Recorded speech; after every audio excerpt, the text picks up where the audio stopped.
서울 광진구가 국회의원 이정원입니다. KBS 박장범 사장님 오랜만에 뵙습니다. 네, 앞서 우리 동료 의원들의 질의에 대해서 이번 통과된 방송법 개정안의 위헌 여부에 대한 법적 검토를 진행하고 있다는 말씀을 하셨습니다. 현재 방송법 개정안이 문제가 있다고 생각하십니까? 가장 큰 문제가 뭐라고 보세요? 제 개인적인 판단으로는 구칙 조항이 가장 큰 문제라고 생각합니다. 구칙조항, 이사회 네. 문제, 그다음에 이사회 구성의 시한 문제 이런 걸 말씀하시는 겁니까? 그러면 그 문제 말고 이번 방송법의 가장 큰 취지는 뭐라고 생각하세요?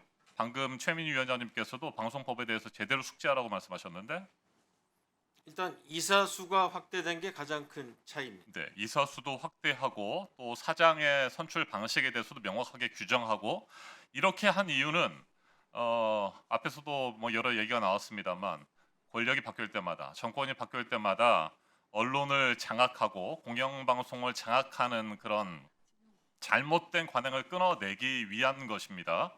네, 이 부분에 대해서는 동의를 하실 거라고 봅니다. 앞서서도 그런 취지의 말씀을 하셨고, 자, 언론 장악, 방송 탄압의 공영방송의 가장 첫 번째 작업은 역대 정권들을 보면 말이죠, 낙하산 인사를 사장으로 내려보내는 거였습니다. 낙하산 인사를 내려보내면 낙하산 사장이 경영진을 자기 입맛에 또 정권의 코드에 맞는 사람들로 채우고, 그리고 이 경영진들이 보도와 제작 편성 책임자들을 또 바꿉니다. 밑에 있는 부장과 현업 기자들, PD들까지 다 이렇게 쭉 내려가는 거죠. 그렇게 되면 낙하산 사장이 정권의 입맛에 맞추기 위해서 노력한다라고 하는 생각들을 보면서 현업 기자들과 PD들의 경우에는 눈치를 살필 수밖에 없는 구조가 됩니다. 바로 위에 있는 부장이나 경영진들도 바로 낙하산 사장이 임명했기 때문에, 그렇게 되면 아까 언론의 징벌적 손해배상에 대해서 기자들이나 PD들이 위축될 수 있다라고 하는 우려를 나타냈는데, 낙하산 사장이 내려왔을 때 기자들과 PD들을 비롯한 현업진들은 위축될 수밖에 없는 겁니다. 자기 검열을 하게 됩니다. 그렇기 때문에 낙하산 사장이 내려오지 못하도록 하는 것이 이번 방송법 개정안이다, 이런 말씀을 드리고, 왜 박장범 사장이 낙하산 사장이라고 하는 소리를 듣는지에 대해서 제가 지난해 인사청문회에서 보여드렸던 동영상을 하나 다시 보고 질의 이어가도록 하겠습니다. 함께 보시죠. 우리 박 앵커 한번 앉아 보실래요? 제가 제 자리. 네, 한번. 대통령 자리에 네, 한번 앉아 보시고. 네. 네, 알겠습니다. 네. 네, 저는 이제 대통령이 허락하시니까 네. 국무회의 대통령 자리에 앉은 대통령석에 앉았는데 이 각 부처의 장관들이 맡은 부처에서 국민들과 직결된 정책을 세우면서 서로 네. 토론도 하고, 어떻게 보면은 대통령께 최종 승인을 받고 하는 장소인데, 저 개인적으로는 영광이고 잠시나마 대통령의 무거운 책임감을 느끼게 되는 순간입니다. 네, 박장범 사장 입장에서는 저 영상을 다시 보고 싶지 않으셨을 것 같습니다. 네, 어두운 기억을 다시 꺼내는 것 같아서 불편하실 텐데, 지금 1년 만에 다시 보니까 어떻습니까? 창피하지 않습니까? 창피하지는 않고요. 창피하지 않습니까? 윤석열 대통령이 이제 계엄을 일으키고 현재 구속 수감돼 있기 때문에 그런 임무를 잘못 봤다라고 하는 일말의 책임도 못 느낍니까? 창피한다는 거 생각 안 제가 한다면? 대담을 할 때는 네, 예측을 할 수가 없는 예측을 할 수 없는 게 상황이었고요. 아니고, 오케이, 그렇다면 이렇게 한번 다시 돌아가 보죠. 30년 가까운 기자 생활을 하신 앵커가 권력자 앞에서 대통령 자리에 앉으면서 영광이라고 하는 말을 표현한 것이 잘못이 없습니까? 이렇게 말하는 것은 제가 지난번에도 말씀드렸듯이 성은이 망극하옵니다 전하라는 말과 비슷하다는 겁니다. 충성 서약을 하는 것과 비슷하고요. 비판과 견제의 칼날이 무뎌질 수밖에 없는 그런 멘트를 하신 겁니다. 그러면 1년이 지나서 더군다나 그런 윤석열 권력자가 감옥에 수감돼서 그런 재판을 받는 상황이라고 한다면 내가 판단을 잘못했다, 최소한 일말의 책임이라도 느낀다는 말을 해야 되는 것이지 창피하지 않다라고 말씀하시면 안 됩니다. 제가 보더 구체적인 질문들을 3가지를 드리겠습니다. 제가 지난번에 22일 필리버스터 여러 시간 가까이 하면서 언급했던 그런 존 밀턴의 책입니다. 1700년대 영국에서 사전 검열, 출판물에 대한 검열이 강화됐을 때 거기에 항의하는 존 밀턴의 주장인데, 여기에 이런 말이 있습니다. 누군가를 찬양할 때 3가지 중요한 조건이 있다. 이건 누군가를 찬양할 때 윤석열 권력자를 찬양했죠. 영광이라고 이야기했고, 권력자의 비를 맞추는 모습을 보였고, 명품 가방을 자그마한 파우치라고 얘기했습니다.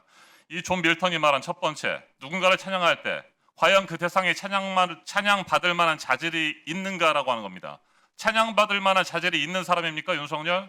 답변해 보십시오. 윤석열 개인을 찬양한 건 아니고요. 국민이 직접 뽑은 대통령 자리에 대해서 말씀드린 겁니다. 그 대통령 자리에 그렇게 앉으면서 영광입니다를 그러면 누구한테 얘기했습니까? 윤석열한테 얘기한 거 아닙니까? 아니, 찬양받을 만한 자질이 있습니까? 없습니까? 답변 못 하시겠습니까? 두 개인적인 번째, 자질을 평가할 수 두 번째. 없고요. 찬양받을 만한 능력이 있는 사람입니까? 되짚어 보니까, 돌아보니까 어떻습니까?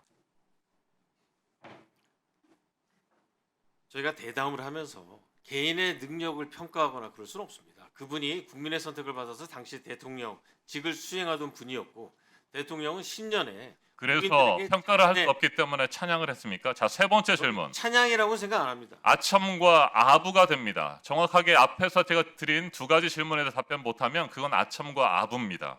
아첨과 아부를 하는 사람은 아첨과 아부가 아니라는 것을 스스로 증명할 수 있어야 합니다. 증명해 보십시오. 국민이 뽑은 대통령은 존중받아야 하고 그 분들이 내린 결정 역시 존중받아야 한다고. 그렇게 박장범 사장이 아니, 존중했던 제 말이 윤석열이라는 아닙니다. 사람이 지금 일본에 간 이재명 어떤 평가를 받고 대통령께서 한 있습니까? 말입니다. 됐습니까? 말씀 못하는 것 같습니다. 그리고 또 하나, 앞서 우리 여러 동료 의원들께서 방송법 개정안에 대해서 말씀하셨을 때 임기는 방송법에 보장된 대로 지켜져야 된다라고 말씀하신 겁니다. 이건 법적인 안정성 그리고 우리 사회의 신뢰 문제 때문입니까? 답변해 보십시오. 법적인 안정성도 물론 중요하지만 KBS가 정권이 바뀔 때마다 계속 흔들리는 이유 중에 하나가 사장의 임기를 언제든 바꿀 수 있다고 생각하기 때문입니다. 그래서 사장의 임기를 보장하는 것 역시 방송 독립의 중요한 요소라고 말씀드렸습니다. 네, 위원장님 1분만 더 주시겠습니까? 예, 더 드릴게요. 네. 자, 1분만 더 질문 드리겠습니다. 그렇다면 제가 지금 말씀을 드린 부분에 대해서 정확하게 안정성과 신뢰성 부분에 대해서 질문 드렸는데 신뢰성에 대해서 답변을 못 하시는군요. 본인의 신뢰성이 없기 때문이라고 저는 판단합니다. 자, 보도 책임자 임명 동의제와 관련해서 지난해 인사청문회에서 여러 차례 이야기를 했음에도 불구하고 박민 사장에 의해서 박장범 사장은 노사 단체 협약을 통해서 약속되어진 신뢰를 저버렸습니다. 어떻게 생각하세요? 신뢰를 스스로 버린 분입니다. 임명 동의제 관련해서는 네. 이번 방송법에는 진일보한 부분이 있다고 저는 생각합니다. 진일보 그러면 그때는 진일보가 아니라 후퇴되어 있는 문제가 있어서 거부했습니까? 노사가 그렇게 힘들게 협상을 통해서 만들어낸 단체 협약을 그렇게 헌신짝 버리듯이 버리는 것이 그때는 문제가 있어서 그랬습니까? 이정현 의원님, 저희가 그 실행을 해보니까 실질적으로 문제가 발생한 측면이 있었습니다.